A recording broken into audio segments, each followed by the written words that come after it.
Secretary Remulla naman kinontra ang mga pahayag ni MMDA General Manager Nicolas Torre III na pwedeng magkaroon ng sabay na posisyon sa gobyerno ang isang opisyal. Ang general imbitado pa rin sa donning of rank kay PNP Chief Melencio Nartatis Jr. Kaugnay niyan may report si Bombo Bea Piniza.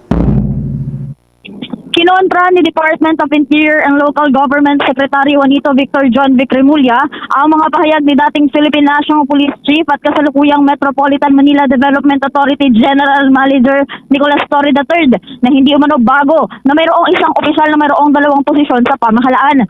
Ani Remulla, ang mga ganitong impormasyon ay hindi totoo, mali at bawal.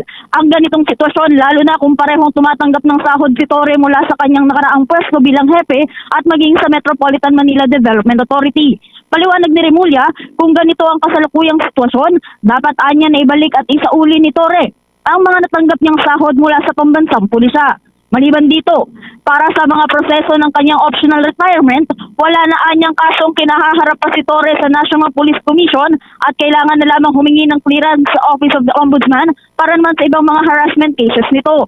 Sa kabila nito, iimbitahin pa rin ni Remulla ang dating hepe para sa nakatakdang donning of rank kay Acting Philippine National Police Chief Police Lieutenant General Jose Melencio Nartatis Jr.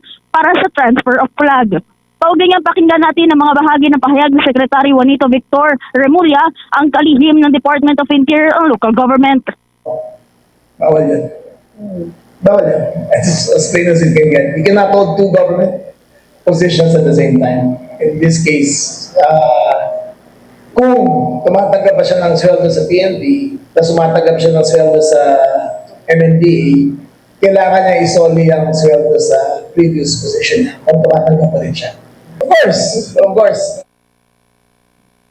Bunsod naman ng kanyang pagtanggap sa kanyang kasalukuyang posisyon, automatic itong magiging ipso facto resign si Torre kung saan binigyang diin din ni Remulla na binigyan na rin ng optional retirement ng dating Philippine National Chief.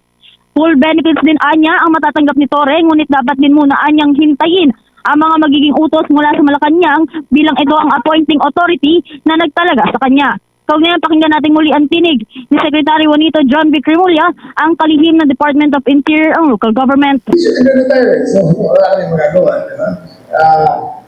Hindi naman kami pwedeng mamilit sa tao na pag-retire.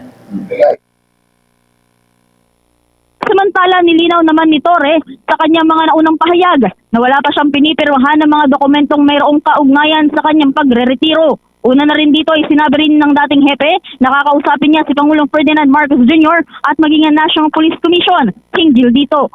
Yan muna mga updates mula dito sa Quezon City. Ito si Bombo Bea Piniza. And this is Bombo Radio Philippines, the number one and most trusted source of news and information.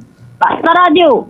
Bombo! For the most trusted source of news and information, visit our website at www.bomboradio.com. Follow us on Bombo Radio mobile app, Facebook, YouTube, TikTok, and X, formerly Twitter.